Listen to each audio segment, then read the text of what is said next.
자, 그 다음에 이제 경제 부분으로 갑시다. 경제. 자, 객관표 또 나왔지. 먼저 이해를 해야 되는데, 성리학적 검약한 경제관 있죠? 그거 줄쳐 놓으시면 돼. 그리고 이제 그게 사료 지문형 나오는 거야. 한번 읽어보면, 검소한 것은 덕이 함께하는 것이며 사치는 악에 큰 것이니 사치스럽게 사는 것보다는 차라리 검소해야 할 것입니다. 그래서 사치는 싫어하고 검소를 좋아하는 거지. 그러니까 검약한 경제관이 맞지. 검소와 절약을 강조하는 거.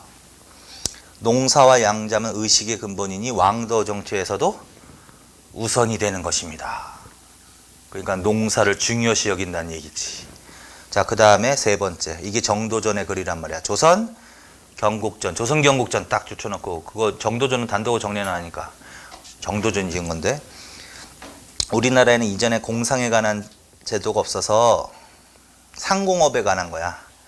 제도가 없지는 않았겠지만 그렇게 체계적이지 못해서 백성 중에서 게으르고 놀기 좋아하는 자들이 수공업과 상업에 종사였기 때문에 농사를 짓는 백성이 줄어들었으며 말짝줄, 그러니까 나라를 망치는 산업이라는 거야 이게. 여기는 상업이라고 했지만 그냥 상공업이라고 하면 돼. 상공업. 그 다음에 본실줄. 본실은 근본이 되는 산업인데 이거는 농업을 말하는 거지. 피폐하다. 이것을 염려하지 않을 수 없다. 이 글이 나오는 것은 결국은 그걸 물어보는 거야. 이 글 통해서 나타나는 조선의 지배자들은 무슨 경제관에 입각해 있다? 검약한 경제관.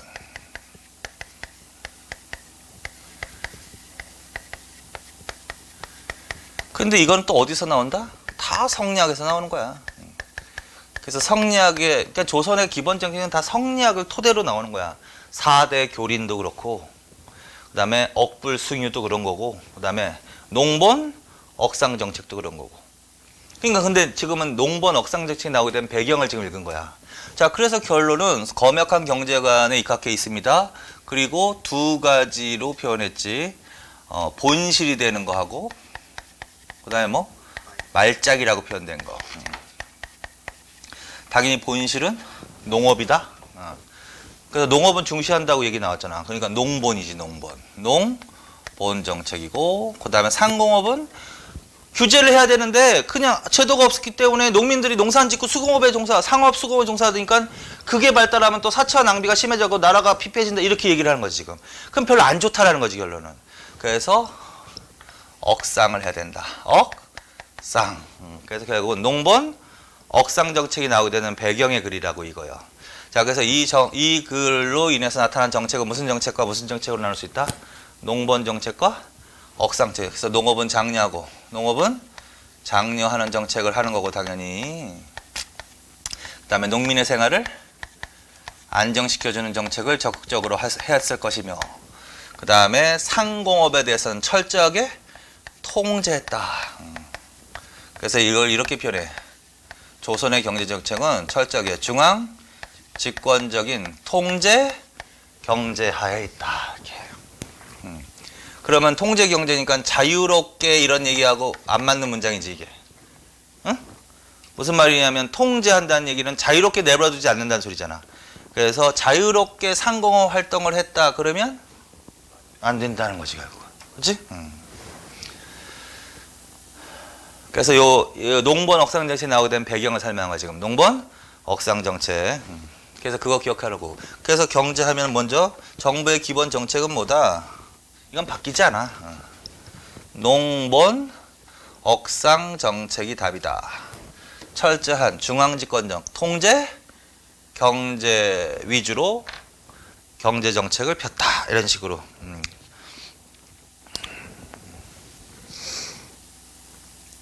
그래서 밑에 거기 화살표 밑으로 거놨잖아. 그렇지?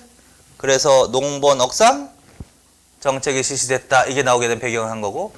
그래서 농본 정책으로는 한번 읽고 그냥 농업기술을 개발했을 것이며 농서를 농서는 농업기술줄, 농서줄 그 두 개는 물어본단 말이야. 구체적으로. 조선전기의 농업기술이 뭐냐? 조선전기의 농서가 뭐냐? 그걸 이제 앞으로 확인할 거란 말이죠. 토지 개간을 장려했을 것이며 양전 사업을 실시하는 등으로 농업 생산력 증가에 힘을 썼을 것이며 그다음에 농민의 세부담, 세부담 감소줄, 각종 농민 보호책줄, 그것도 구체적으로 물어볼 거란 말이야. 조선 전기 어떤 식으로 농민의 세부담을 줄여줬느냐, 뭐 이렇게 농민 보호책이 뭐냐 이런 식으로. 그래서 그거는 조금 더 들어가서 정리해야 될 부분. 그러나 크게 의하면 이게 다 농번 정책이다. 그다음에 상공업은 어떻게 해야 된다? 통제. 상공업은 왜 통제하는 거야? 말짝이기 때문에. 말짝 내지는 말업관이라고 해. 그래서 조선의 지배자들은 선비야. 그래서 검약한 경제관이야. 그래서 사치와 낭비를 조장하는 분야인 상공업은 철저하게 억제한다고. 억제. 통제. 그래서 허가 없이 마음대로 영업하는 것은 안 돼. 규제. 이렇게. 결과. 자, 결과 해가지고 결과는 몇 세기의 결과를 얘기하는 거야 지금? 몇 세기? 15세기. 그래서 15세기 결과. 근데 15세기엔 결과도 좋아. 결과도 좋아. 그래서 어떻게 된다? 농민 생활이 어떻게 된다? 안정줄. 15세기는 무슨 농이 증가한다? 자영농 증가줄. 농민의 부담 감소줄. 그리고 구체적으로 농민의 부담이 왜 감소하느냐는 또 공부해야 할 거란 말이야. 그 다음에 상공업은 전반적으로 어떻게 됐다? 부진. 한번 읽어봐. 원인은 유교적 검약한 경제관 보기. 그게 원인이지. 그래서 자급자족적인 농업 중심의 경제로 가는 거지. 일단 줄. 그래서 화폐 유통이나 상공업 활동이나 무역 등은 전반적으로 어떻게 했다? 부진. 근데 오해하면 안 되는 게 그렇다고 해서 뭐 다 침체해가지고 뭐 약화되었다 이건 아니고 무엇에 비해서? 농업에 비해서. 세 번째, 정부는 화폐를 만들어 보급하려 했으나 주로 무엇이 주로 쌀, 무명 등이 주로 거래 활용. 철저한 중앙 집권적 통제 경제 그거 주로 관영 체제 중심 운영 그거 그래서 전기는 철저하게 중앙 집권적 통제 경제 관영 중심의 체제로 운영이 된 게 특징이다. 자, 그런데 몇 세기로 가면 좀 달라진다? 16세기로 가면 좀 달라져. 16세기는 뭐가 발달한다?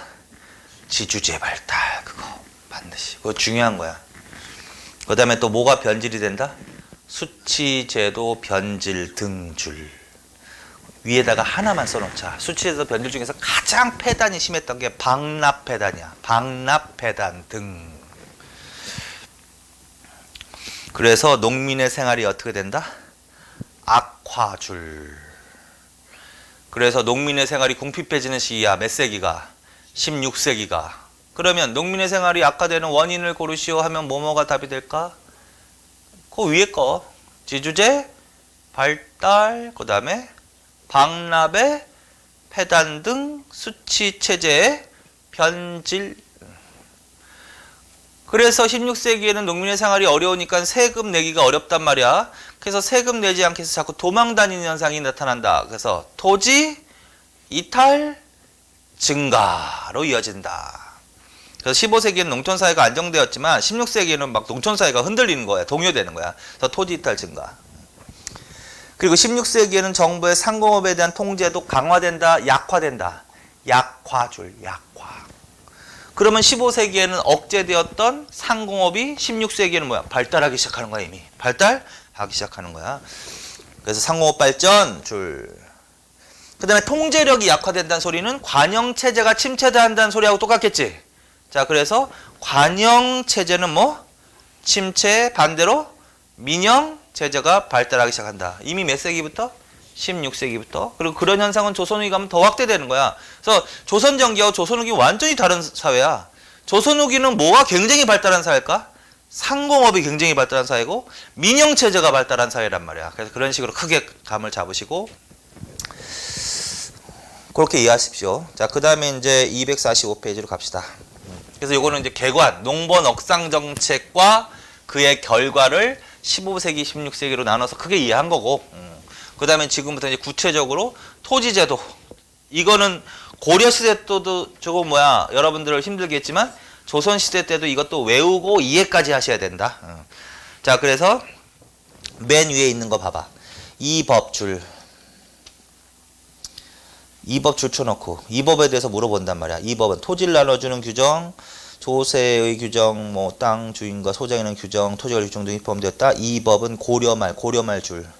세금을 내지 않던 농장에 대한 과세, 농장에 대한 과세줄.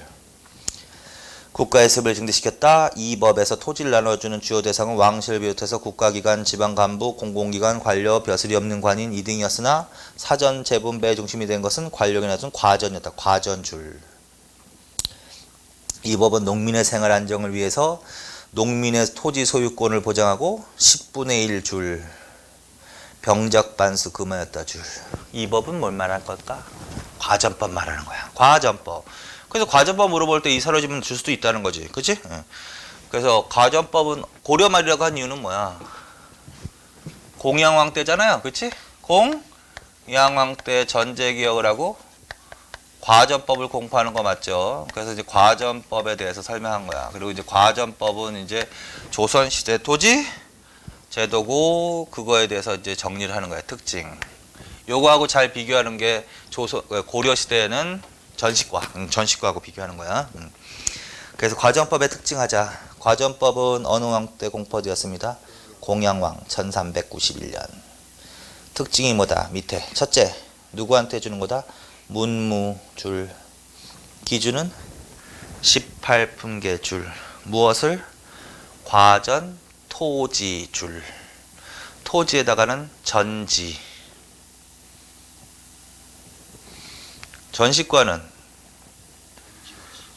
전지와 시지. 그러니까 여기서는 시지가 들어가면 안 돼. 임야가 들어가면 안 된다고. 뭐만 주는 거야? 전지만, 토지만 이렇게. 두 번째, 세습 금지줄. 세 번째, 전 현직줄. 네 번째, 경기의 한정줄. 전식과는 경기에 한정하지 않고 전국을 대상으로. 그러니까 전식과하고 비교하면 두 개가 차이점이라는 거야. 뭐야? 시지가 빠졌다라는 거. 그 다음에 지역 제한한다는 거. 경기에 한정한다는 거. 그럼 나머지는 뭐라는 소리야? 공통점이라는 거지 뭐. 공통점. 자, 그래서 전식과로 물어보면 거기에 시지도 들어가야 되고 경기에 한정하면 안 돼야 돼. 근데 과전법이라고 물어보면 시지가 들어가면 안 되고 절대로. 그 다음에 경기에 한정해야 된다. 그래서 그거 기억하고 밑으로 간다. 자, 그러면 이 토지를 지급한다는 것은 무엇을 주는 것이다? 토지에 대한 뭐? 수조권 줄. 뭐라고 바꿔놓으면 안 된다고? 뭐라고 제일 잘 바꿔나온다고? 소유권. 이러면 안 된다고요. 조를 징수할 수 있는 권한을 주는 거야. 그러면 그걸 받은 과전주는 지주가 되는 거야? 전주가 되는 거야? 전주까지 줄. 그래서 전주로서의 권한을 지급하는 거야. 그래서 전조라는 걸 걷게 된다. 전주는. 근데 법으로 정해놔야지. 무한정 거둘 수가 있으니까. 생산량의 10분의 1 줄. 그래서 과전을 지급받은 과전주, 전주는 전객으로부터 조를 몇 분의 몇을 징수한다? 10분의 1을 징수한다. 그런데 관리가 10분의 1을 받은 것에서 또 15분의 1을 띠라 그래. 그래서 그걸 국가에 내라 그래. 그건 세라고 한다. 그건 뭐? 세. 그래서 초기에는 무엇과 무엇의 구분이 있냐면 조와 세의 구분이 있는 거야. 조와 세. 그리고 답험 손실법 그거 주셔놓고 답험 손실법 내용은 전주 수조권자가 농사의 작황을 직접 답사하여 수조액을 결정하였다. 이걸 뭐라 그런다? 답험 손실법이라고 한다. 자, 그래서 과전법의 특징 4가지. 과전법은 누구한테 주는 거야? 과전이란 건 누구한테 주는 거야? 문무. 기준은 이거는 고려시대하고 똑같아. 그런데 전지만 주는 거야. 토지만. 내용은 내용은 수조건. 수조건. 두 번째, 세습 금지가 원칙이야. 고려시대하고 똑같아. 맨 처음에는 전 현직한테 줬어. 이것도 고려시대하고 똑같아. 근데 조선시대는 경기에 한정해서 줘야 돼. 고려시대는 전국을 대상으로 이렇게. 그럼 과전법 하에서의 조세 규정에 대해서. 그럼 과전법 하에서 조세 규정. 전조는 생산량의 몇 분의 몇으로 정했다? 10분의 1. 이걸 뭐라 그런다? 조라고 한다고. 조. 그러니까 수조권자인 전주가 전객으로부터 받는 양을 조라고 한다고. 근데 조선시대에는 뭐야? 그 관리한테도 또 세금을 띄었다고. 그래서 10분의 1로 받은 뭐야? 그 액수 중에서 또 몇 분의 몇? 15분의 1을 띄어서 뭘로 바치겠다? 세로 바치겠다. 이렇게. 세. 그래서 그 조와 세 구분이 있는 거야. 그러니까 조는 농민, 전객이 전주한테 주는 양이고, 세는 전주인 관리가 국가한테 내는 세금을 세라고 하는 거야. 자, 그 다음에 실제 수조액은 어떻게 결정되었다? 다펌, 손실법. 그래서 그거 기억해놔. 그래서 요 정도 나오면, 어쨌든 요거 나오면 어느 법 때 이런 내용이 나오는 거야? 과전법 때. 이거 한 번 더 나올 거야. 이건 조세제도 할 때 한 번 더 나올 거야. 과전법. 근데 이게 원칙인데 이 원칙이 제대로 지켜지지는 않단 말이야. 그래서 이런 현상이 일어날 거야. 반드시. 세습 금지하라고 했는데 자꾸 뭐야? 세습지가 증가하는 현상이 있다. 세습지가 증가. 그러면 세습지가 증가하면 국가가 새롭게 지급할 수 있는 토지가 부족해진다. 지급 토지가 부족해진다. 지급할 수 있는 토지가 부족해진다. 그래서 이것도 바뀌는 거야. 맨 처음에는 전현직 주다가 어떻게? 점차 현직에게만 주는 제도로 바뀌어갈 것이다. 요게 바로 이 제도가 나오게 되는 배경이야. 이 제도가 뭘까? 직전법이라는 거야. 그게 직전법. 왕을 외우셔야 돼. 세조. 그래서 세조 때 그래서 이제 토지제도가 바뀌어가는 거지. 그래서 과전법에서 그 다음에는 뭘로 가는 거야? 직전법으로 가는 거야. 세조. 직전법의 내용은 뭐다? 누구에게만 준다? 현직에게만 지급한다. 무엇을 금지한다? 수신전과 휴량전의 지급을 금지한다. 이게 세습 토지 말하는 거거든. 수신전이나 휴량전이. 그래서 과전을 받은 관리가 죽으면 처에게 제가하지 않는다는 조건을 붙여서 수신전이라는 이름으로. 근데 처도 죽고 자식들만 있으면 자식 양육 비용으로 휴량전이라는 게. 그래서 수신전, 휴량전은 세습지라는 거야. 그러니까 결국은 이렇게 나오게 된 게 뭐가 배경이야? 이게 배경인 거지. 세습지가 점차 증가해서 지급 토지가 부족해졌습니다. 그래서 반드시 외우시면 돼. 세조 때 시스템 토지 제도는 현직에게만, 그 다음에 수신전, 휴량전의 지급을 금지했다. 이 두 개 확실하게.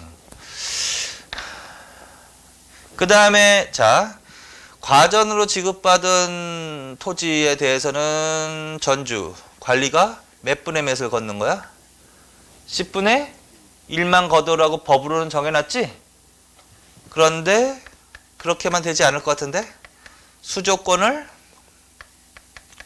남용하는 일이 심심치 않게 일어날 것 같은데? 수조권을 남용.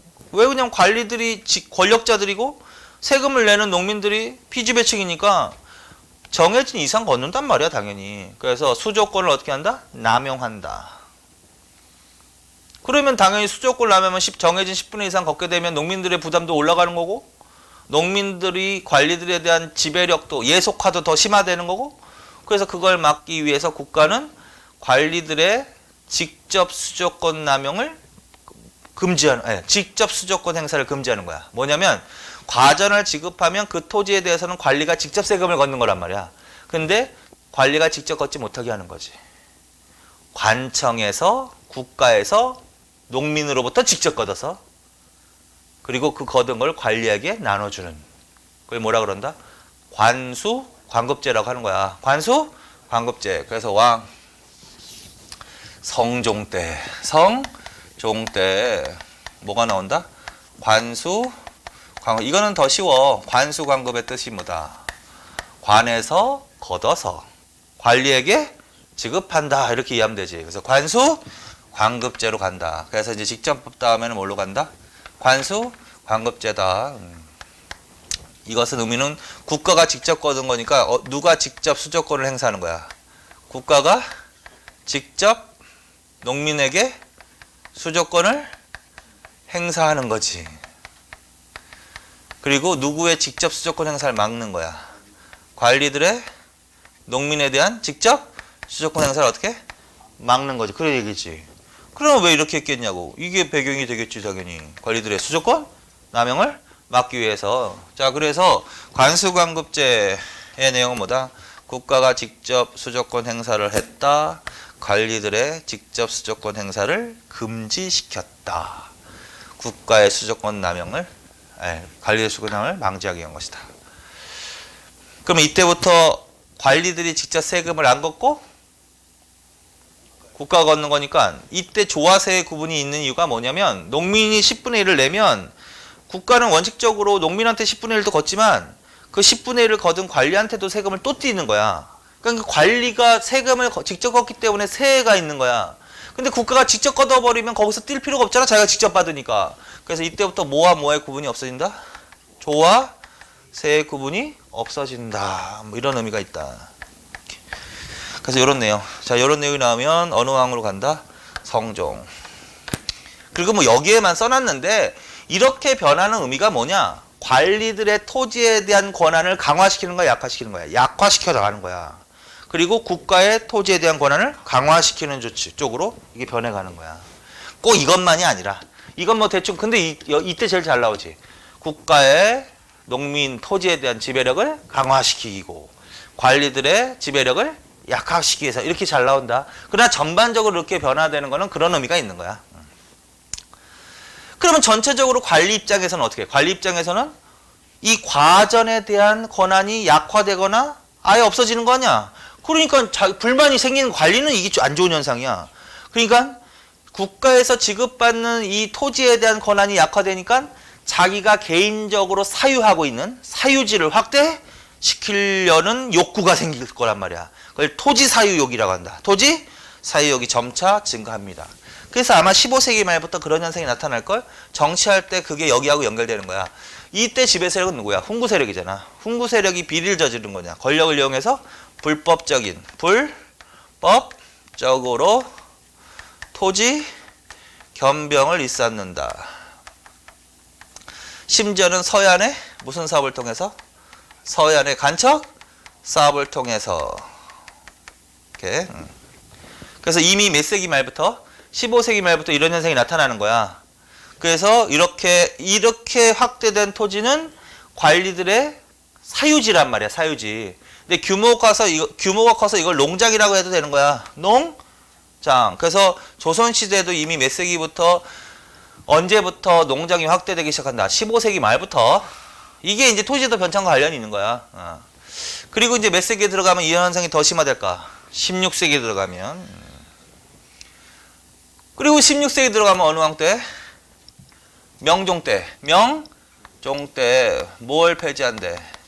직전법을 폐지한다. 이런 얘기 나온다. 직전법을 폐지한다. 세조 때 실시한 직전법을 폐지한다. 직전제 폐지 이래도 되고 직전법 폐지 이래도 된다. 내용은 뭐다? 이제 뭐 자체를 주지 않는 거야. 과전이라는 토지 자체를 아예 주지를 않는 거야. 뭐만 지급하는 거야? 녹봉이라는 것만 지급하는 거야. 녹봉만 지급이야, 결론. 녹봉만 지급.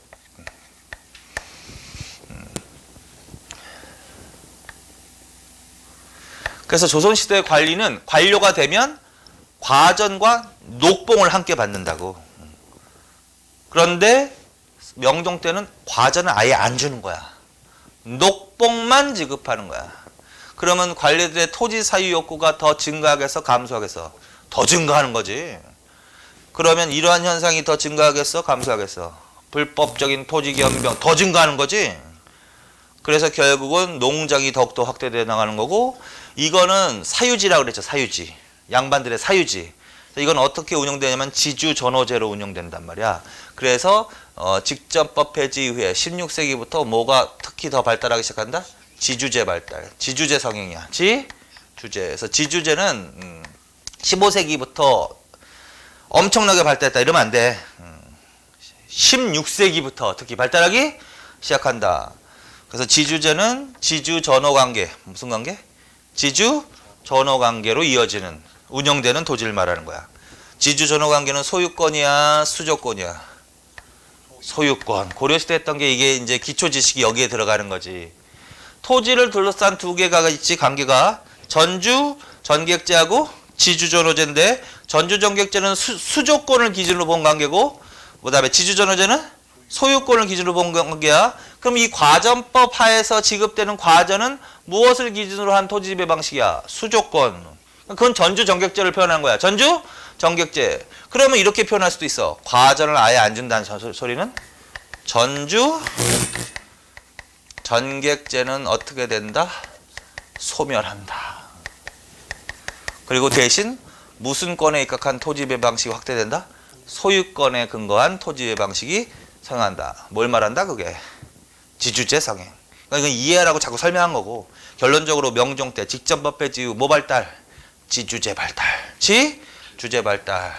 자, 그래서 이거 순서대로 그대로 외우셔야 돼. 외우고 이해까지 하셔야 된단 말이야. 그래서 과전법, 직전법, 관수관급제, 직전법, 폐지까지 해가지고 쭉. 자, 그래서 그거 해놓으시고. 그다음에 밑에 조선시대 토지의 종류가 있다. 이것도 고려시대 토지 종류 줄쳐놓듯이 대상에다만 줄쳐놔. 왕실만 무조건 기억하면 돼. 왕실 비용 충당하는 토지가 뭘까? 내수사전, 군대, 둔전, 중앙관청, 공회전, 지방관청, 늠전. 조선시대는 좀 나눠. 고려시대는 그냥 관청 해가지고 공회전 하나로 통칭했는데, 조선시대는 나누라고. 중앙관청, 공회전, 지방관청은 늠전. 자, 그 다음에 과전. 과전이 중요하다. 자, 과전은 누구? 문무, 무엇? 수조권. 얼마? 10분의 1. 위에다가? 그럼 이 사람은 이 땅에 대해서 지주가 되는 거야? 전주가 되는 거야? 전주. 세습, 금지. 어디 한정? 경기에 한정. 그렇게 줄쳐나게 해서. 그래서 과전은 맨 처음에 했던 과전법의 기본적인 특징 있죠? 그걸 대라는 소리야. 근데 이게 세습금지 원칙이 끝까지 지켜질까? 지켜지지 않겠지? 그래서 점차 세습지가 증가되는 현상이 나타나겠지?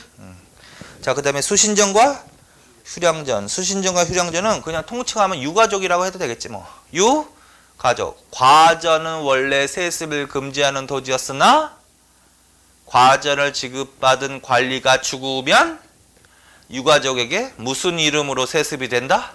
수신전이나 휴량전. 그래서 수신전은 부인줄, 재가 금지 조건 줄, 그 다음에 자식들 줄. 그래서 관리가 죽었을 때 처자식을 남겨놓고 죽었다 할 때 처가 있으면 처에게는 뭐 수신전이라는 이름으로 단 조건이 붙어. 뭐 재가 하지 않는다는 조건. 그러니까 이것도 의미가 있죠. 조선시대에는 과부의 재가를 금지하는 현상이 나타나는 거지. 지금 고려시대는 그렇지 않았는데, 그렇지? 그 다음에 자식들만 남아있어. 그러면 휴량전. 그럼 결국 이건 유가족 맞지? 그러면 결국 이건 세습지 맞지?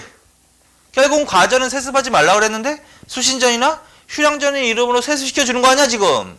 그럼 이것의 증가는 세습지 증가를 의미하겠지? 그래서 결국은 어느 때 금지하는 거야? 세조 때 법적으로는 금지해버리는 거지. 수신전이나 휴량전의 지급을 뭐? 금지한다. 그런 얘기가 나오는 거지. 이해하라고. 근데 어쨌든 대상만, 지금 대상을 외우라고. 자, 그 다음에 공신전과 별사전. 공신. 그건 뭐 공신은 공신전이야. 공신. 그리고 공신전은 보편적으로 뭐? 세습이 좀 허용된 토지지. 그 다음에 별사전은 누구한테 준다? 준공신 줄. 자, 그 다음에 군전은 누구한테 준다?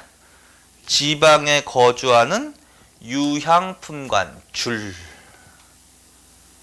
유향품관 밑에다가 한량이라고 써놔. 한량. 한량. 이름으로만 한량. 이 품관이면 품관은 어떤 애들이냐면 그 고려시대 때 얘기했는지 모르겠다. 그러니까 뭐냐면 실직하고 산직의 개념이 있어. 실직하고 산직. 품관은 어떤 애들이냐면 품계는 갖고 있지만 현재 담당하고 있는 직사 담당하는 임무는 없는 애들. 그렇게 써놔. 품관은. 그래서 예를 들어서 가장 쉽게 이해하려면 여러분들이 이제 공무원 시험에 합격을 했어. 그럼 구급 공무원은 되는 거야. 구급 공무원 되는데 보직을 아직 받지 못하는 경우도 있을 거 아니야. 그렇지? 그런 경우가 대표적으로 산직이라는 거지. 자, 그래서 지방에 거주하는 유향이 지방에 있다는 뜻이거든. 그래서 유향, 품관. 두 글자로 뭐라고 돼? 한량에게는 뭘 줬다? 군전. 거경수기를 조건으로. 5결에서 10결. 이렇게. 그냥 유향, 품관만 기억해놔. 자, 그리고 조심할 거. 여기에 있는 거 외에 나오면 안 돼. 자, 다시 조선시대에는 여기 있는 토지 외에 나오면 안 된다고. 그 말은 고려시대 때는 이 토지 종류가 더 많았다고요. 예를 들어서 외역전 나오면 안 된단 말이야. 외역전 없잖아. 향리에게 주는 거 외역전이라고 그랬지. 외역전, 그 다음에 직업군인에겐 군인전 줬지. 그런 거 나오면 안 된다고. 그래서 그거 조심하라고 그랬지. 저 군역제도 할 때. 그럼 조선시대에도 직업군인이 있어 없어? 직업군이 있지. 갑사라고.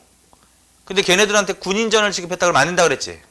품계와 녹봉을 지급했다 이렇게 된단 말이야. 그래서 군인전, 그 다음에 외역전, 그 다음에 하급관리 자질에서 관직에 진출하지 못한 자에게 주는 건 뭐라 그랬어?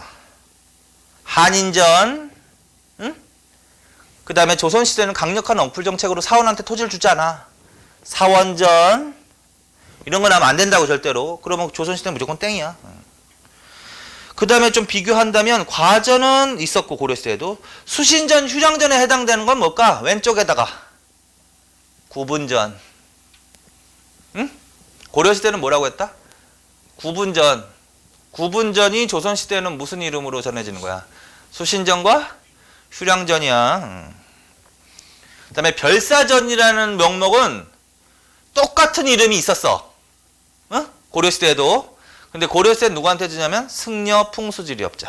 승려 풍수지리업자에게 주는 거야. 고려시대의 별사전은. 그런데 조선시대는 누구한테 주는 거야? 준공신한테 주는 거야. 그러니까 완전히 다르죠?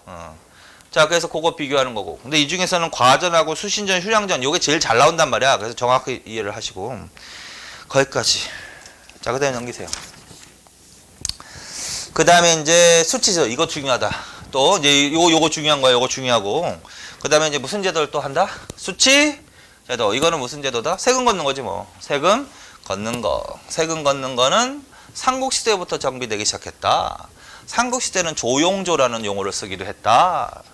근데 이제 점차 뒤로 가면 조세, 공물납부, 공납, 그 다음에 역 이런 단어를 쓴다. 그래서 세 개를 정리하는 건데, 자, 조선정기에는 이 조세 부분이 제일 중요하다. 양도 많고 중요한 거 같지? 그거 별표 쳐놓고.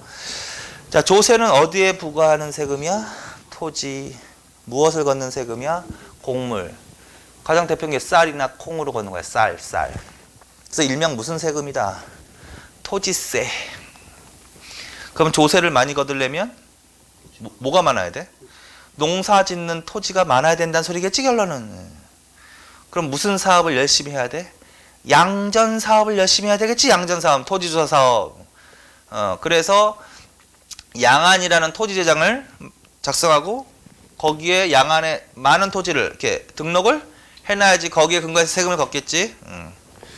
그래서 예를 들어서 조선정기에 개간을 장려하고 황무지를 황무지를 개간하는 개간을 장려했습니다. 이게 바로 무슨 세금을 많이 걷기 위한 거야? 뭐 조세 많이 걷기 위한 거지. 당연한 거지. 자, 그 다음에 과전법 또 한다 그러지 이거. 과전법은 토지를 나누어 주는 제도이지만 수치 제도와 관련된 규정도 있다. 자, 과전법 하에서 조세는 전조는 생산량의 몇 분의 몇이다? 10분의 1. 자, 이거는 전주가 전객으로부터 걷는 생산량의 10분의 1을 전조라고 한다. 조. 아까 했지? 조. 그래서 10분의 1 정해놓고. 그런데 조선 전기에는 국가에서 1년의 최대 생산량, 1년에 뭐? 최대 생산량을 몇 도로 일단 정해놨다? 최대 생산량은 토지 1결당 300도로 정해놨다. 300도 줄. 그러면 최대 생산량을 300도로 일단 정해놨으니까 최대로 내면 얼마를 내는 거야? 30도잖아. 생산량의 10분의 1을 내는 거니까. 그래서 최대로 내면 얼마를 냈다? 30도. 30도 그거 동그라미 쳐놓고 그거 계속 기억해. 가슴속 깊이 새겨. 자, 토지 1결당 최대 30수를 냈다. 30도를 냈다. 이런 이 단어가 보이는 순간 무조건 무슨 법으로 간다? 과전법으로 간다. 근데 이거는 최대로 생산될 때라 그런 거지. 실제로 수조액은 어떻게 결정했다? 전주가, 수조권자가 작황을 조사해서 수조액을 결정했다. 그게 뭐라 그런다? 다펌 손실법. 다펌 손실법. 그거 거꾸로 읽어도 돼. 손실 다펌법. 그러면 실제로는 결국은 결정적으로 누가 수조액을 결정하는 게 돼버리는 거야? 전주가, 수조권자가. 수조권자는 국가가 될 수도 있고 관리가 될 수도 있지? 이 제도의 단점이 보이지 벌써 듣는 순간. 수조권자가 실제 어떻게 그 수조액을 결정하니까 풍흉을 고려해서 결정한단 말이야. 근데 흉년이 들었는데도 풍년이 들었네 하면서 많이 거두면 어떡할래? 그러니까 결국은 이 다펌손실법은 전주의 자의적인 이 결정이 나올 수 있는 불합리한 제도인 거 맞죠? 객관적인 제도가 아니지? 그러니까 결국은 그거를 좀 시정할 필요가 있다. 그래서 나온 게 그 왕 때 그 제도야. 어느 왕 때? 세종 때 나왔던 공법, 전분 육둔법, 연분 구둔법. 자, 그래서 과전법 밑에 많이 써놨지만 그 중에서 요거는 기억해놔. 숫자는 몇 분의 몇? 세는 얘기 안 할게. 조는 10분의 1 수치니까 최대로 내면 30도. 그 다음에 다펌 손실법 그거 기억하라고. 그러면 과전법이야. 그 다음에 좋은 제도는 고려시대 했으니까 한번 읽어. 좋은 제도는 개념만 알아두면 되지. 좋은 제도는 뭘 운반하는 제도야? 세곡 운반하는 제도지. 그치? 어디로 운반해야 되는 거야? 강이나 바닷길로. 그걸 좋은 제도. 그래서 조창 설치되어 있는 거 맞죠? 근데 조선시대에도 익류지역이라고 해서 조창이 설치되어 있지 않은 지역이 있다. 거기가 평안도하고 함경도. 하나 더 추가하면 제주까지. 그래서 평안도하고 함경도는 익류. 그 정도만 기억해놔. 자, 그 다음에 이제 어느 왕 때로 간다? 세종 때. 그 별표 쳐놔. 이게 제일 더 잘 나온다. 세종 때 실시한 제도. 그러면 세종이니까 어느 법과 어느 법 사이에 들어가는 거야? 여기로 따지면 여기다 끼워 넣는다면 과전법과 직전법 사이지? 이거 바로 전이니까. 그래서 세종이 먼저죠. 태정, 태세, 문단세, 이렇게 가니까 세종 때 두 글자로 뭐가 실시된다? 공법. 전분 육등법. 이거 사료지면 굉장히 잘 나오는 거야. 연분 구등법. 그래서 순서별로 문제 나오면 과전법이 먼저고, 그 다음에 공법이 그 다음이고, 직전법 이렇게 가는 거고. 이건 이제 조세제도니까 요거만 비교하면 최대 30도 내면 과전법으로 가는 거야.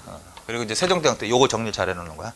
자, 세종대왕 때 두 글자로는 공법. 다른 말로는 전분 육등법, 연분 구등법. 그거부터 해석해. 전분은 토지 비옥도. 연분은 풍흉. 그래서 세종대왕 때는 토지의 비옥도를 몇 등급으로 구분하였습니다? 6등급. 그 다음에 풍흉의 정도는 9등급으로 구분했습니다. 그러면 세종대왕 때로 가는 거야, 그게. 자, 그 다음에 기구는 뭐가 있다? 가볍게 줄만 쳐놓으세요. 공법 상정소 내지는 전제 상정소. 두 번째, 확인해. 토지를 비옥도에 따라 6등급은 맞지? 토지는 6등급이냐. 그 다음에 풍흉은 9등급이야. 그 다음에 세 번째, 이게 하이라이트야. 별표.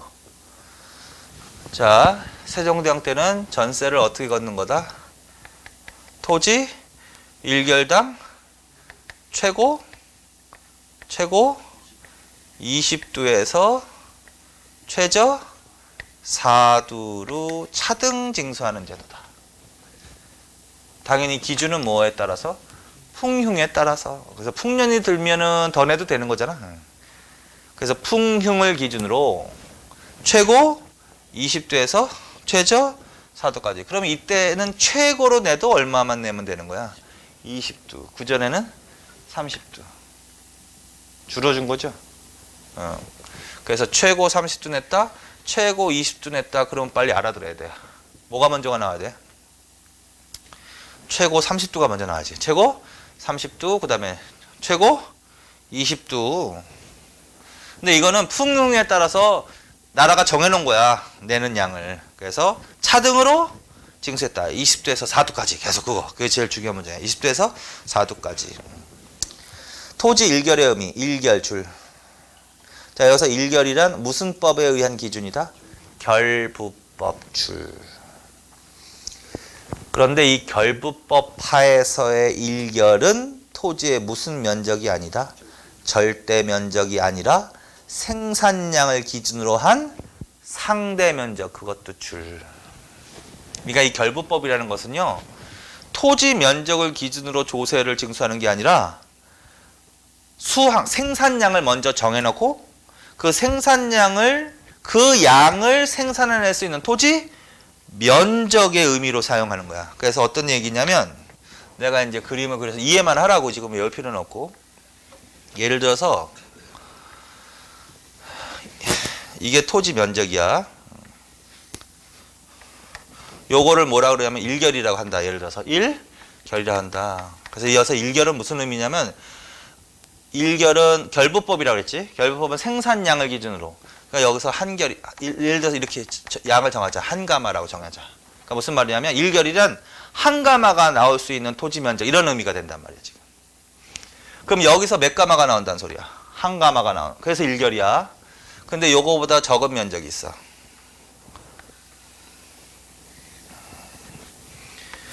절대 면적이 요거보다 작지. 근데 여기 이것도 일결이라고 부를 수 있단 말이야. 뭐가 나온다면? 한 가마가 나온다. 그러니까 이것도 일결이야. 한 가마가 나와. 여기도 일결. 한 가마 나와. 여기도 일결. 한 가마가 나와. 여기도 일결. 한 가마가 나와. 무한정 그리지 않겠지? 하나, 둘. 몇 개만 그리면 될까? 6개만. 그걸 전분 육등법이라고 하는 거야. 그러면 절대 면적이 다 다른데 여기서 한 가마가 생산되는 건 공통이란 소리야. 그래서 한 가마를 생산해쓰는 면적을 그냥 뭐라 그런다? 일결이라고 한다는 소리지. 그러니까 이걸 결부법이라고 하는 거야. 그러니까 결부법 하에서 일결이란 면적을 기준으로 세금을 매기는 게 아니라 양을 기준으로 그걸 고정시켜 놓고 면적을 변화시켜 나간다는 거야. 그래서 생산량을 기준으로 조세를 징수했다. 결부법. 따라서 결부파에서 일결이란 어떤 양을 생산할 수 있는 상대 면적. 그럼 상대 면적은 뭐야? 상대 면적이기 때문에 절대 면적은 어떻게 되는 거야? 같은 일결이라 해도 절대 면적은 다 다른 거지. 일결의 절대 면적은 항상 동일하다. 거짓말이라고. 동일할 수가 없는 거야. 차이가 있다. 그럼 왜 차이가 있을까? 토지의 비옥도 차이지, 그게. 토지의 비옥도가 가장 높은 토지가 어떤 토지야, 그럼?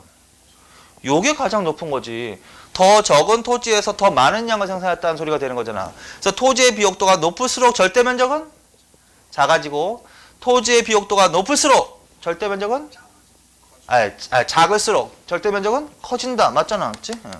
그래서 일결의 의미다. 자, 일결은 절대 면적이 아니라 상대 면적이다. 일결의 절대 면적은 동일하지 않다. 비옥도가 높으면 높을수록 절대 면적은 작고, 낮으면 커진다. 그러면 일결에 그럼 이 모든 토지의 공통점 뭘까? 이걸 봐봐. 이건 공통점이지. 그러니까 일결에서의 생산량은 동일하다가 되는 것이지. 그래서 일결에서 나오는 생산량은 동일하다. 그러나 절대 면적은 다르다. 그래서 그렇게 이해하라고. 심화된 문제가 나오면 그런 문장도 나온단 말이야. 그래서 그걸 이해를 좀 하시라고. 그래서 결국은 세종대왕 때는 토지의 비옥도에 따라서 어떻게 토지 면적을 어떻게 6개로 나눴다고. 그걸 전분 육두법. 그러면 정부가 토지의 비옥도에 따라서 등급을 정해서 어떻게 면적이 나오게끔 조작을 해서 계산을 한단 말이야. 이 면적이 그러니까 토지의 비옥도가 가장 낮은 토지를 댈 때는 가장 긴 자로 재서 이 면적이 나오게끔. 그다음에 토지의 비옥도가 높을수록 길이를 더 길게 할까 짧게 할까? 짧게 해서. 그러면 자가 몇 개 필요해? 6개. 그렇지? 그래서 토지 면적을 자는 자의 길이를 다 달리했지. 그래서 뭐라 그러냐면 수둥 이척법이라고 한다. 수둥 이척법. 자, 이해했죠? 자, 그래서 이제 일결의 의미 이제 봐. 자, 무슨 법이다? 줄천을 하고 무슨 법이다고? 일결은 결부법. 무엇을 기준으로 한 무슨 면적이다? 생산량 기준 상대 면적. 밑에. 따라서 일결은 절대 면적이 아니라 상대 면적이므로 절대 면적은 비옥도에 따라서 다르다. 자, 토지의 비옥도가 높을수록 토지의 일결의 절대 면적은 작아지는 게 맞고 반대일수록 넓어진다. 단 일결에서 생산되는 양은 동일하다. 이해하라고요. 자, 그 다음에 토지 면적을 재는 자의 길이를 비옥도에 따라서 달리해서 측정했다. 이걸 뭐라 그런다고? 수둥 이척에서 수둥 이척법 추천을 하고 수둥 이척법 거기까지. 그래서 그런 내용이 나오면 어느 왕 때 가는 거냐고? 세종대왕 때 갑니다. 그래서 거기까지. 자, 그래서 조선 정기에는 요 두 가지를 제일 중요해. 과저법 하에서의 조세 규정하고 뭐 세종대왕 때 그 두 개 반드시. 그냥 나머지는 읽어. 공납. 공납은 어디를 기준으로 부과하는 거다? 호, 가구. 그거보다 조금 큰 단위는 9년 단위 이러면 돼. 무슨 단위로 부과해서? 9년 단위로 부과하면 9년에 나가 있는 수령이 또 호의 할당량을 내리는 거야. 그래서 9년 단위, 호 단위. 뭘 걷는 거다? 특산물, 토산물, 현물, 징수라고도 한다. 줄. 자, 종류는 뭐가 있다? 상공, 그 다음에 별공과 진상. 상공은 정기적으로 걷는 거. 그 다음에 별공과 진상은 수시로 걷는 거. 그래서 주로 각종 수공업 제품, 광물, 수산물, 모비, 과실, 약재 등 이런 거는 무슨 이름으로 걷는다는 소리야? 곡물이라는 이름으로 걷는다는 소리지. 자, 방납주천하. 그런데 이제 이거 주로 조세, 공납, 역은 주로 이제 농민들이 주로 담당하는 거거든. 근데 농민들이 입장에서 볼 때 무엇보다 납부 절차가 굉장히 까다롭다. 조세보다 납부 절차가 까다롭단 말이야. 그래서 납부 절차가 까다롭다. 그래서 부담이 더 컸다. 그래서 농민 대신 거기서부터 농민 대신 물품을 납부하고 그 대가를 농민으로부터 받는까지 좋잖아. 그게 바로 무엇의 개념이다. 방납. 그러니까 원래 농민들이 내야 되는데 농민 대신 내주는 거야. 번거로우니까. 중간에서 누가 농민 대신 내주고 그 대신 내준 대가를 받는 제도를 뭐라 그런다? 방납이라고 한다. 근데 그게 나중에 문제가 되는 거란 말이야. 따라서 이 방납제도는 지금 세 개 세금 중에서 어느 세금 제도와 관련돼서 나타나는 거야? 공납과 관련해서만 나타나는 거야. 거기까지. 자, 그다음 군역과 요역으로 간다. 합쳐서 역이다. 역. 역. 근데 역에는 두 가지. 군역과 요역. 군역은 무슨 제도다? 양인 개병제. 내용은 양인 16세에서 60세의 정남. 군역의 의무. 의무 위에다 써. 그래서 무엇이나 무엇이 되는 거야. 정군, 보인. 정군이 되거나 보인이 되는 거. 이건 군역제도 할 때 했잖아. 이거 다. 단 누구는 면제시켜줬다? 현직 관료와 학생은 면제.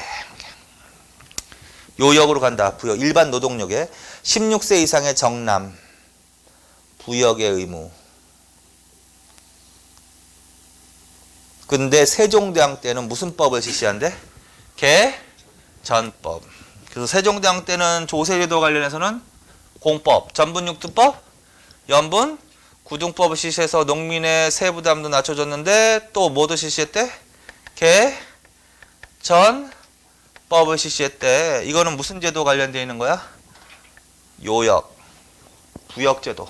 군역제도가 아니라 요역, 부역제도. 일반 노동력이 동원하는 거. 무엇을 기준으로 동원하는 거야? 토지를 기준으로. 토지를 기준으로 노동력을 동원하는 제도를 뭐라 그런다? 개전법. 밑에다 이거 써놔. 하살표 짝 긋고. 근데 그전에는요, 뭘 기준으로 했냐면 개정법이라고 해서 개정법. 개정법 써놓고 이거는 사람을 기준으로, 사람의 수를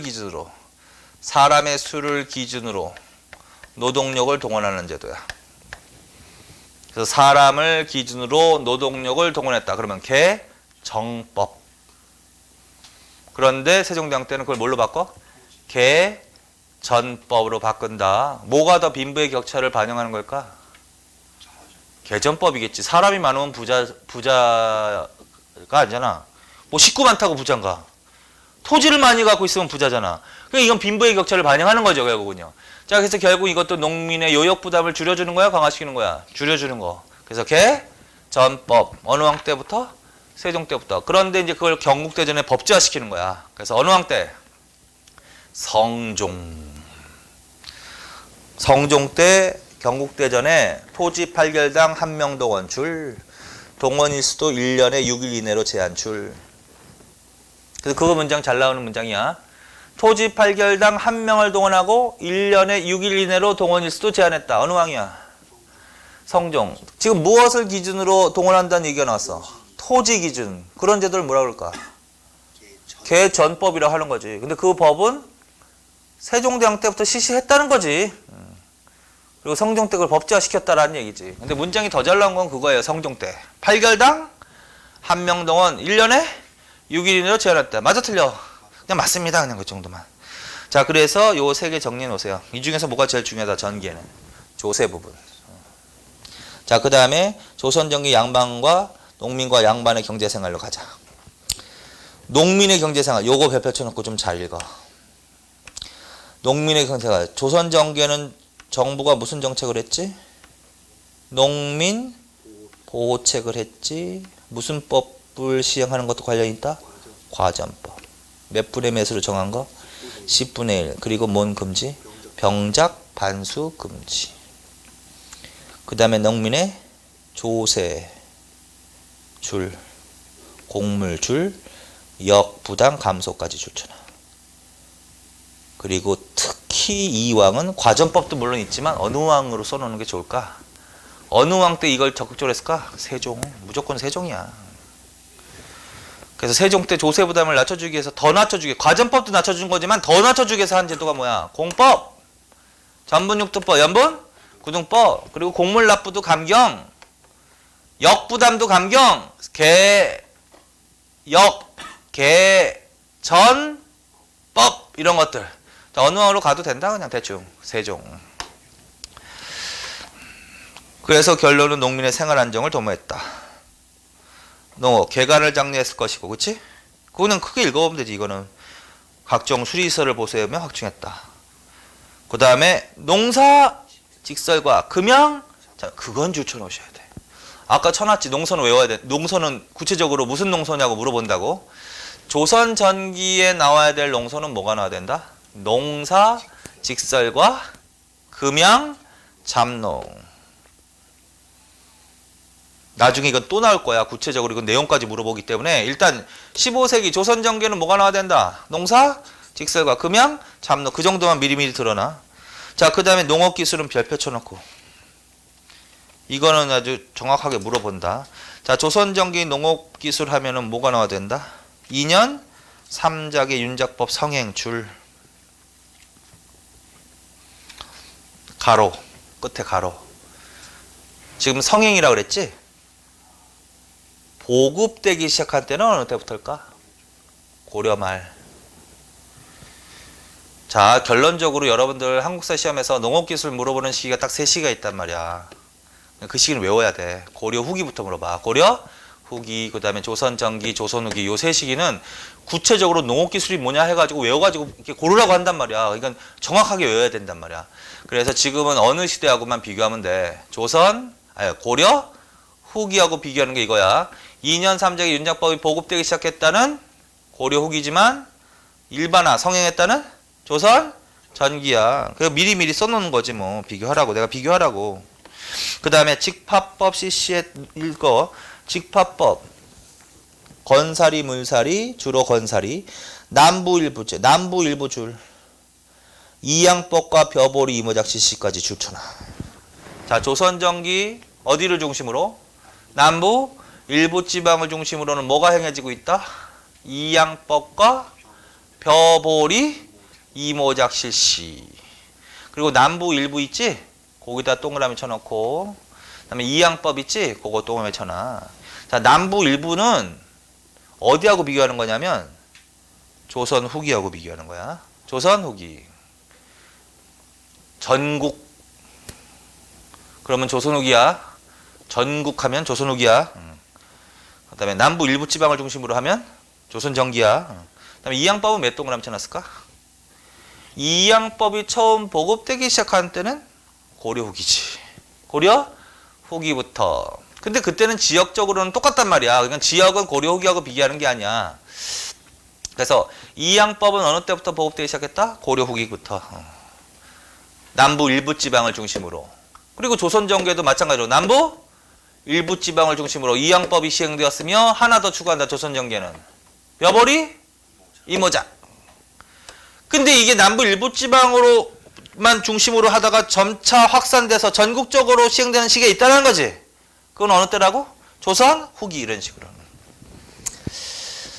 자, 그 다음에 12법 발달, 밑거름, 덧거름, 연작상경법 정착. 여기서 하이라이트는 연작상경법 정착이지. 정착되는 시기는 어느 때다? 조선 전기. 그러면 연작상경법은 무슨 뜻일까? 매년 농사 짓는 거야. 묵히지 않고. 그러면 묵히지 않고 매년 농사 짓는 거를 연작 상경법을 하는데 그게 정착됐다는 소리는 거의 대부분의 토지가 그런 토지란 소리 아니야. 그러면 묵히는 토지는 거의 없어지는 거잖아. 그래서 휴경지는 거의 소멸까지 줄쳐놔. 휴경지는 거의 소멸. 근데 이것도 마찬가지야. 고려 후기에도 그런 얘기가 나온단 말이야. 12법이 발달합니다라는 얘기가 나온단 말이야. 근데 고려 후기에 정착됐다 그러면 안 된다고. 그래서 그때부터 12법이 발달해서 상경지는 증가하고 휴경지는 감소합니다 정도는 돼도 휴경지가 거의 소멸하고 그 소리는 상경법이 정착됐다는 소리인데 그 소리는 조선 전기에만 나와야 된다. 그 다음에 목화재배 일반화 줄. 그것도 마찬가지인 거지. 목화재배가 시작된 것은 고려 말이지. 문익점, 정천익 이런 사람들에 의해서. 근데 일반적으로 생산되는 때는 어때다? 조선 전기다. 여기까지. 그리고 이제 이양법으로 다시 간다. 자, 이양법은 어떤 법이지? 모내기법이지. 이거는 개념까지 알아두라 했지. 그거의 반대말은 직파법이라고 한다. 직파법은 뭐냐면 직접 논에다 씨를 뿌리는 거야. 본 땅에 직접 종자, 씨를 뿌리는 거를 직파라고 하고, 이양법은 다른 땅에다 씨를 뿌려서 모를 키운 다음에 본 땅에 옮겨 심는 거야. 그러니까 이걸 모내기라고 하는 거지. 모내기법의 장단점이 뭐야? 장단점, 직파법에 비해서. 장점, 잡초 제거, 그걸 김맥이라고 한단 말이야. 그래서 잡초 제거에 드는 노동력이 절감된다. 단점은 뭐다? 가뭄에 약하다. 그거 계속 기억하라고. 이거 조선 후기까지 계속 물어보는 농법이니까. 그런데 그러한 농법이 조선 전기는 남부 일부 지방을 중심으로 행해졌다는 소리잖아. 그러면 나머지 지역은 다 무슨 법으로 지어야 되는 거야? 직파법으로 지어야 되는 게 맞는 거지? 그러니까 조선 전기에는 뭐가 일반적인 거야? 직파법이 일반적인 거야. 근데 직파법에도 이런 얘기가 있어. 건사리하고 물사리가 있는데, 건사리는 마른 땅, 마른 땅에 씨를 뿌리는 거야. 그걸 건사리라고 해. 그 다음에 물사리는 약간 물을 댄 논에 씨를 뿌리는 거야. 다시 마른 땅에 씨를 뿌렸지? 약간 물을 댄 논에 씨를 뿌렸지? 결국은 둘 다 뭘 뿌린 거야? 씨를 뿌린 거지, 결국은. 그냥 그거 직파라는 거지. 근데 이제 조선전기에는 아무래도 뭐 수리시설이 그렇게 그전보다는 나아졌겠지만 그래도 넉넉하지 않으니까 그 중에서도 뭐가 일반적이다? 건사리. 그러나 건사리가 됐던 물사력이 됐던 무슨 법으로 간다? 직파법. 거기까지. 그래서 요건 단지 외워야 돼. 그래서 여기서 외울 만한 게 뭐가 있어? 농서 2개 외우시고 농사직설과 금형잡농 그다음에 농업기술은 반드시 외우시란 말이야. 항상 농업기술이 나오면 그 농소가 나와야 되고 그 농소를 주면 이 농업기술이 나와야 돼. 자, 그 다음에 15세기 목차에다 써. 15세기 목차에다 쓰라고. 위에 15세기라고 목차에다 쓰라고. 농민 안정이라고. 아까 했잖아 이거. 그래서 결론 15세기에는 농민의 생활이 어떻게 되는 시기야? 안정.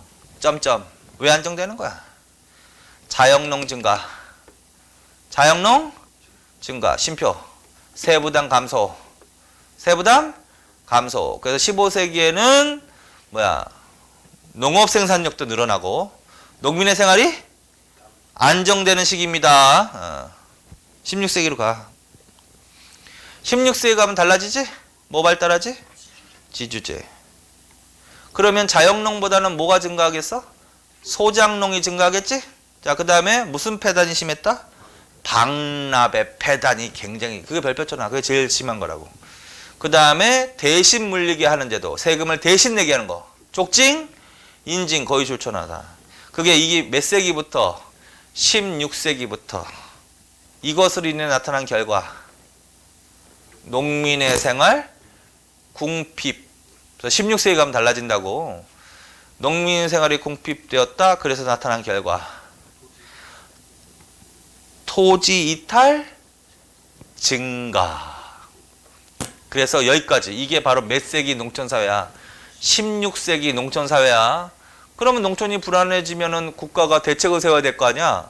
그래서 정부가 농민의 토지 이탈을 막기 위해서 무엇을 보급시켰다? 구황 차려 보급. 무엇을 강화했다?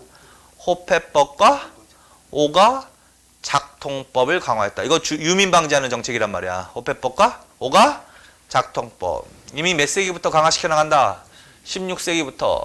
무엇을 반영한다?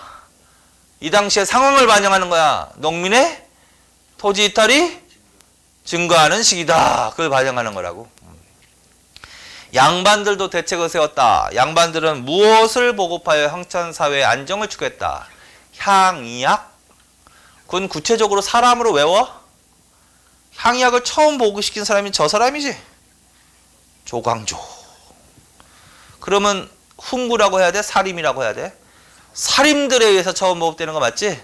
자, 그래서 이게 자 몇 세기? 16세기의 상황입니다.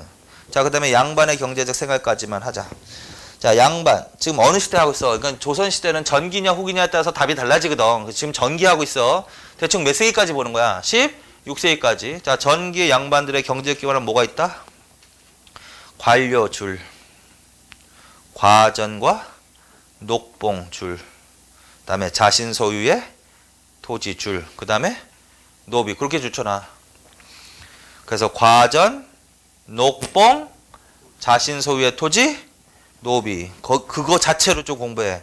과전에 대해서는 이 관리가 지줄까 전줄까? 전주. 자신 소유의 토지에 대해서는 지줄까 전줄까? 지주. 그럼 다시 과전에 대해서. 과주는 그러면 전주로서의 권한이 있는 땅이지? 그러면 이 과전으로부터는 얼마를 먹을까? 10분의 1. 지주 있지? 거기다가는 대략 2분의 1이라고 써놔. 대략 반. 과전은 세습이 원칙일까? 금지가 원칙일까? 그것만 보고 밑에도 보지 말고 그것만 보고 아까 계속 공부했던 거 생각한 거. 금지가 원칙이야. 처음에는 현직에만 줬을까? 전현직 다 줬을까? 전현직 다 줬어. 전국의 토지를 대상으로 줬을까? 어디에 한해서 받았을까? 경기에 한정해서 받았어. 그런 내용이 나와야 돼. 지금 과전 설명하는 거야. 근데 세조로 갔다. 세조 때라고 갔어. 세조라고 나왔어. 그러면 내용이 바뀌어야지. 현직에게만. 그렇지? 그다음에 성종 때라고 나왔어. 그러면 직접 10분의 1을 받지 못하고 국가가 걷어서 국가로부터 받는다. 그다음 명종 때라고 나왔어.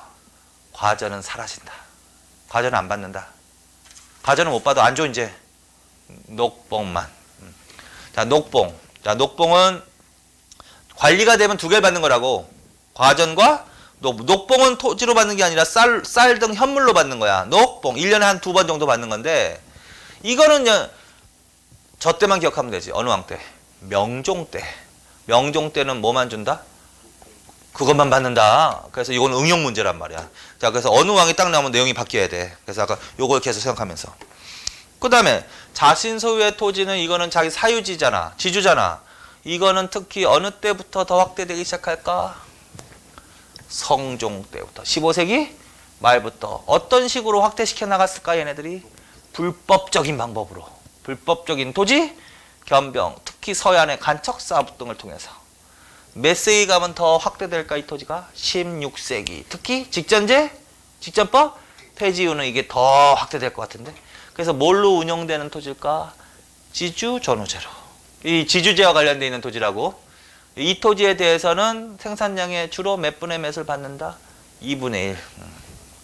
그 정도만. 그리고 확인을 하자. 자, 과전, 전주. 맞지? 전주가. 10분의 1 맞지? 경기에 한정해서 받는 거 맞지? 세습금지가 맞지? 그 다음에 녹봉, 현물. 근데 어느 때 이후에는 이것만 받아? 직전제, 폐지, 왕, 명종, 사유지. 몇 세기 말부터? 15세기 말. 16세기에는 더욱 확대. 방법은 불법적인 토지 겸병과 간척 사업 등. 이렇게 확대된 규모가 큰 토지를 두 글자로 농장이라고 하는 거야. 그리고 이것은 주로 대부분 농민에게 빌려준단 말이야. 그래서 전호가 소작농민을 말하는 거야. 그래서 지주, 전호제. 이런 경우에는 대략 일반적으로 몇 분의 몇을 받는다? 2분의 1 줄. 그리고 농장주들은 그것 연필로 줄만 쳐놔. 농장주들은 유망민들을 모아 자신 소유의 노비처럼 만들어 자신의 토지를 경작하게 하기도 했다. 요 문장도 그대로 나온 적이 있어. OX 가리는 거야 그냥. 맞아 틀려 그냥. 맞습니다 정도로만 이해하면 돼. 그 다음에 노비. 노비는 무엇을 직접 제공받거나 직접 노동력을 제공받거나 그것 줄. 이러한 노비는 무슨 노비라고 할까? 고려시대 때 노비 했지. 그하고 똑같아. 산업이잖아 그럼. 양반들이 되고 있는 거는 솔고노비하고 외고노비가 있을 거 아니야. 솔고노비에 대한 설명이지. 솔고노비. 그 다음에 매년 신공으로 포와 돈 자신의 땅을 경자. 이건 누구한테? 외고노비. 노비 입장에서 말하면 조선시대 솔고노비는 주인과 함께 살면서 직접 노동력을 제공하였습니다. 외고노비는 주인과 따로 살면서 매년 신공으로 돈을 냈고 주인의 땅을 경작했습니다. 맞잖아. 그래서 그 얘기하는 거야 지금. 그다음에 노비에서 증가. 그럼 양반은 노동력을 확대시키기 위해서 노비를 증가시키겠는데 어떤 방법을 썼다? 매매와 혼인줄. 매매는 당연히 사고 파는 거니까 그건 당연한 거고 혼인.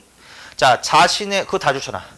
자신의 노비끼리 혼인줄. 자신의 노비와 양인 남녀와 혼인줄. 그러니까 양반들이 노비를 늘리는 방법에 혼인의 방법을 쓰기도 했는데 자기가 데리는 있는 노비끼리 혼인을 시킨 거야. 그러면 노비끼리 혼인해서 태어난 자식은 노비가 되거든. 그럼 자기 거가 되는 거지. 근데 심지어는 자기가 데리는 노비와 양인 남녀와 혼인을 시키기도 한다는 거지. 원래 이건 법으로는 안 되는 거야. 이건 양천교혼이기 때문에. 근데 실제로는 양반들이 그 짓을 한다고. 그래서 이런 경우는 양천교혼이라고 하는데 그런 경우에도 자식은 뭐가 되냐면 노비가 되거든. 자, 그래서 자기가 데리는 노비끼리 혼인시키기도 하고 자기가 데리고 있는 노비와 양인 남녀와 혼인시켜서 이것도 문장 정리만 해놓으면 돼. 그냥 OX만 가려놓으면 돼. 맞아 틀려. 맞는 문장으로. 그래서 그 정도만. 자, 근데 더 중요한 거는 양반도 양반. 이것도 다 한 번씩은 나왔어. 그대로 과전 그렇게 해놓고서 각각을 설명해가지고 기출문제로 나온 적이 있단 말이야. 근데 더 잘 나오는 거는 농민들의 생활이니까. 농민들의 생활을 좀 더 신경 써서 정리를 해놔. 자, 여기까지 하시고 이제 기타 나머지는 조금만 쉬었다 하겠습니다. 들어가주세요.